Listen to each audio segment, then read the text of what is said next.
Welcome to Mrs. Neller's notes for her pre-calculus class. These are the notes for section 7.5, day 1, entitled More Trigonometric Equations.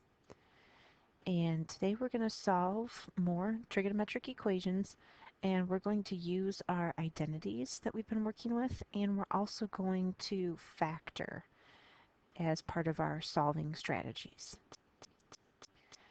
So we're going to take a look at this first example here. And in order to solve this equation, we'll eventually solve for theta, and we will find our principal solution and then our general solutions. And in order to solve this, though, I have to get rid of the double trigonometric functions that I have here. I have a sine and I have a cosine. And if I'm really going to solve this, I can't solve it with a sine and a cosine in there. I need just one. So this is where I have to look at the problem. 1 plus sine theta equals 2 cosine squared theta. And I need to think, okay, what can I change so that I can either make it all sine or all cosine? And hopefully you're looking at that cosine squared theta and remembering that sine squared theta plus cosine squared theta equals 1. That's one of our Pythagorean identities. So if I subtract the sine squared theta over, I will have terms that I can substitute in for the cosine squared theta. So that's what I'm going to start off by doing.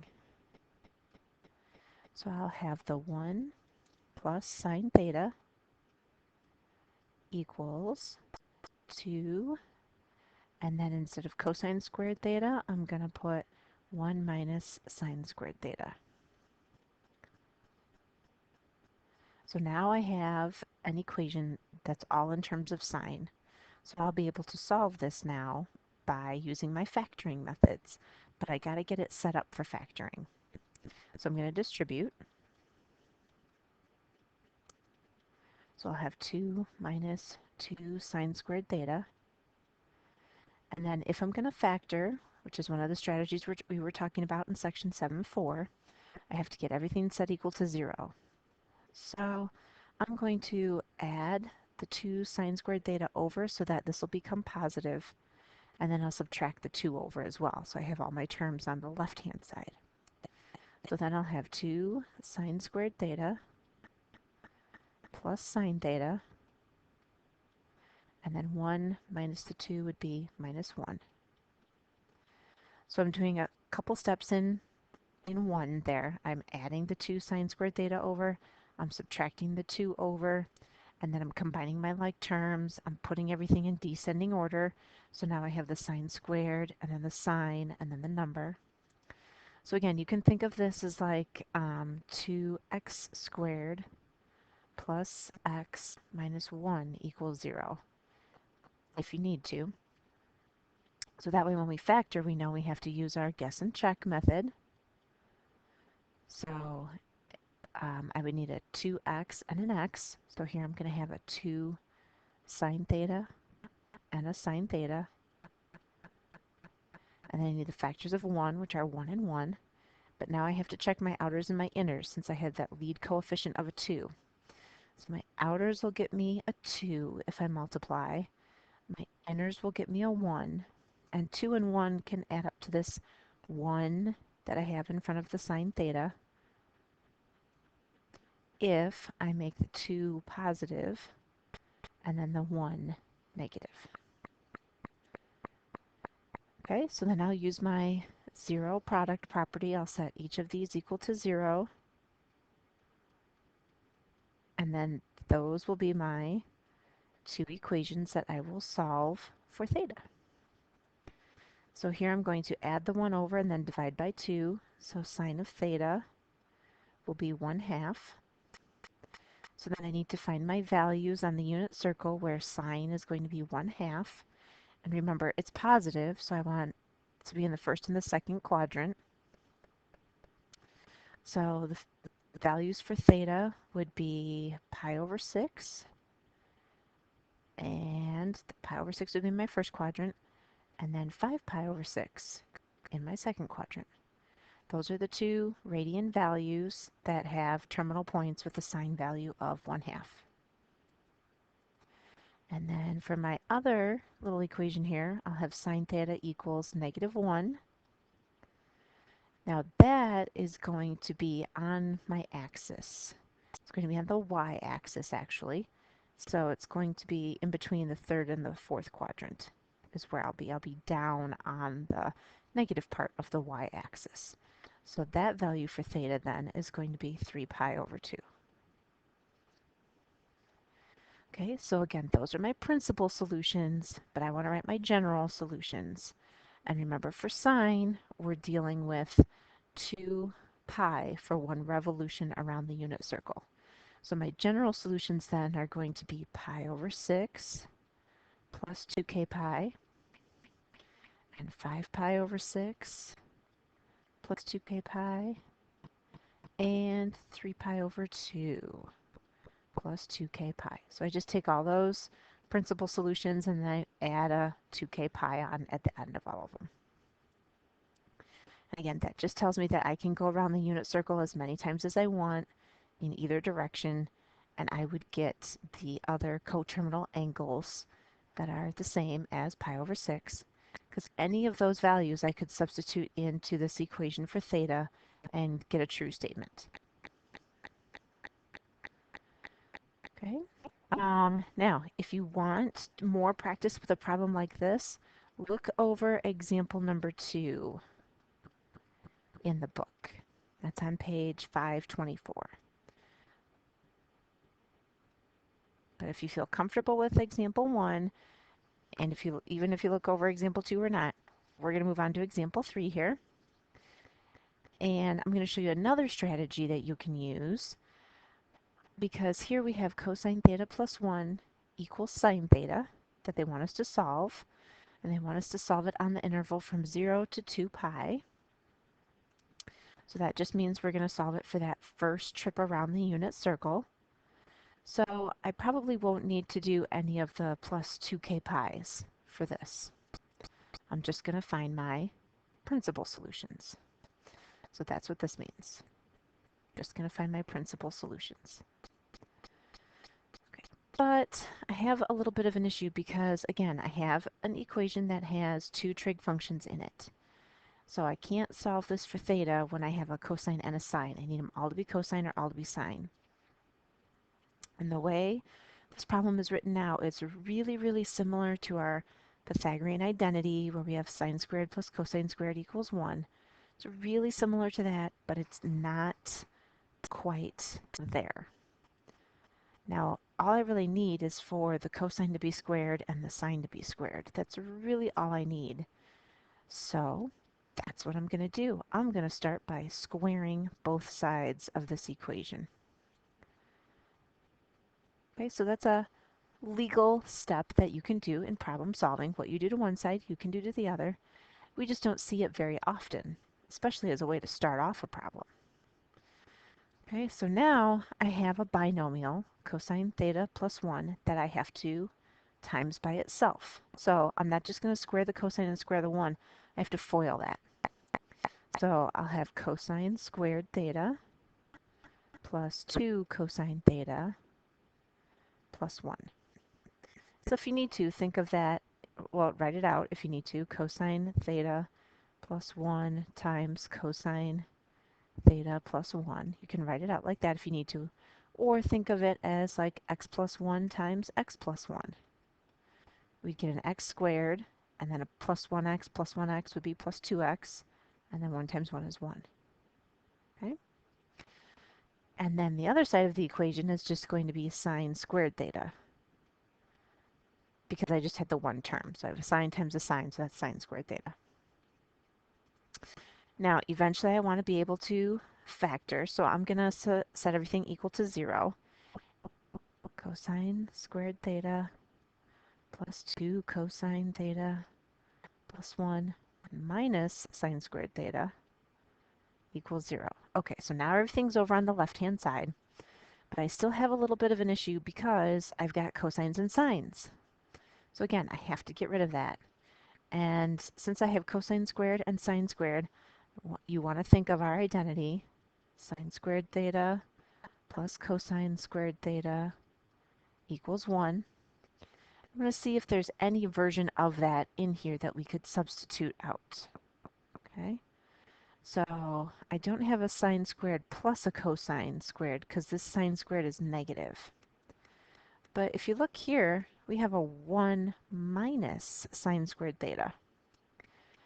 And if I took this Pythagorean identity and subtracted the sine squared over, I would have 1 minus sine squared theta, and it would be equal to cosine squared theta. And that's ideal because all of my other terms are cosines. So I'm going to replace that with a cosine squared theta. Good old substitution. And now all my terms are cosines. In fact, I have 2 of the cosine squared thetas, and then I have 2 times 1 cosine theta. Okay, so now to factor, I don't have to do guess and check. This isn't a difference of 2 squares or anything like that. I'm just going to take out a greatest common factor. I have a 2, and I also have a cosine theta. That's a common factor between both of these terms. So that's what I'm going to take out, 2 cosine theta. So then I'll have a cosine theta plus 1 left over. Okay, so this is a lot here. We've been doing a lot of work. We squared both sides, so that's a new little trick that you can remember. You can put it in your bag of tricks for how we're supposed to be solving these different equations. And then we have used our Pythagorean identity and substituted. Excuse me, we've combined our like terms. And then remember to factor, you don't always have to do a trinomial. You can just take out a GCF too if it's just a couple terms. So always check for that first before you go to a difference of 2 squares or a guess and check with a trinomial or grouping with 4 terms. Okay? Now I'm going to set each of these equal to 0.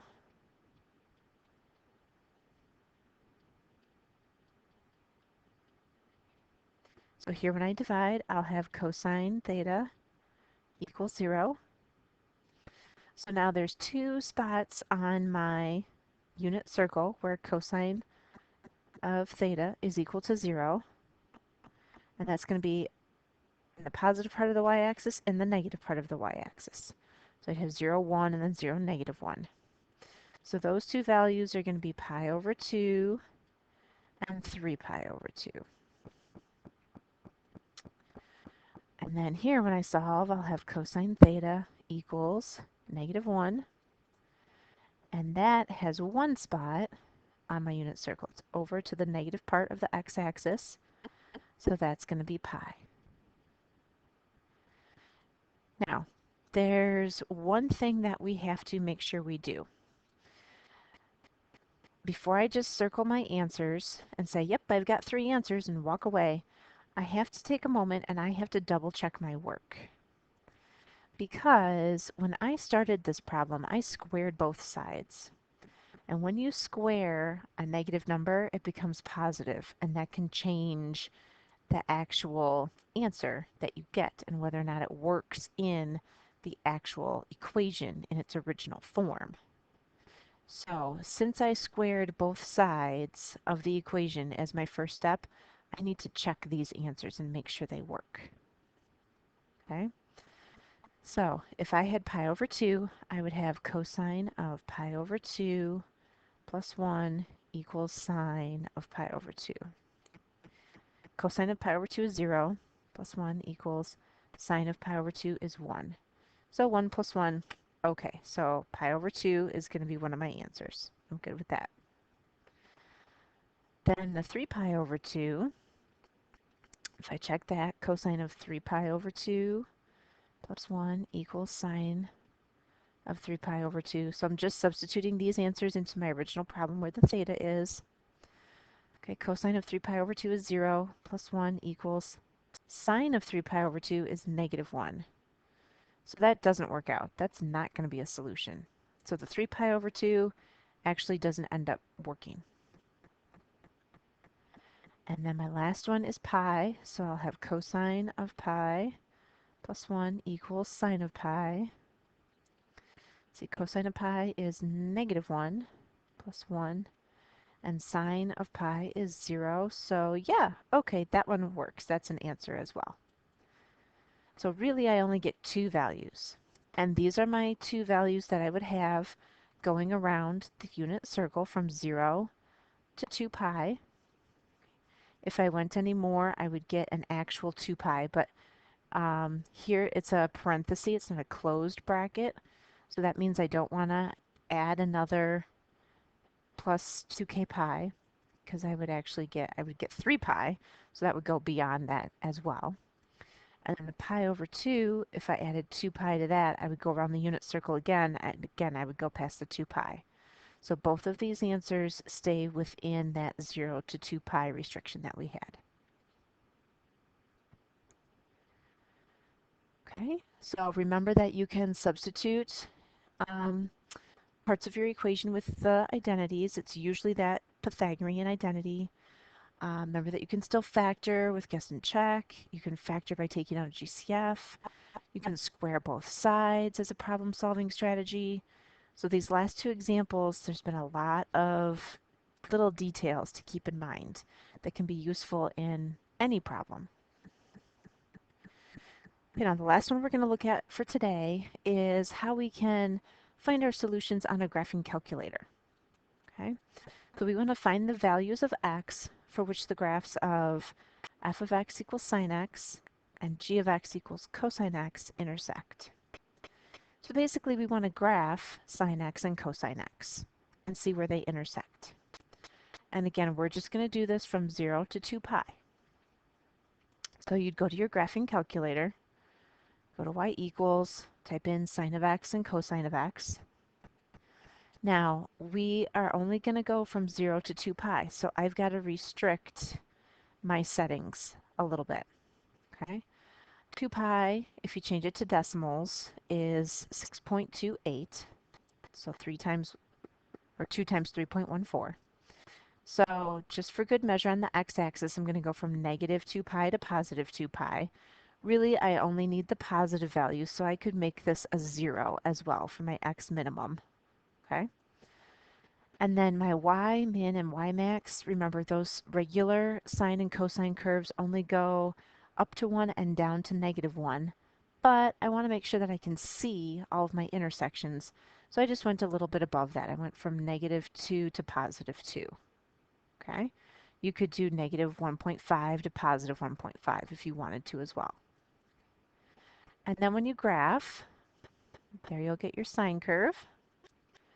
And then there's your cosine curve. Okay, remember that the sine curve starts at 0 and goes up and then comes back to 0. The cosine curve starts at 1, goes down and down again, and then it comes back up to 1. Okay, so now we have to find where they intersect.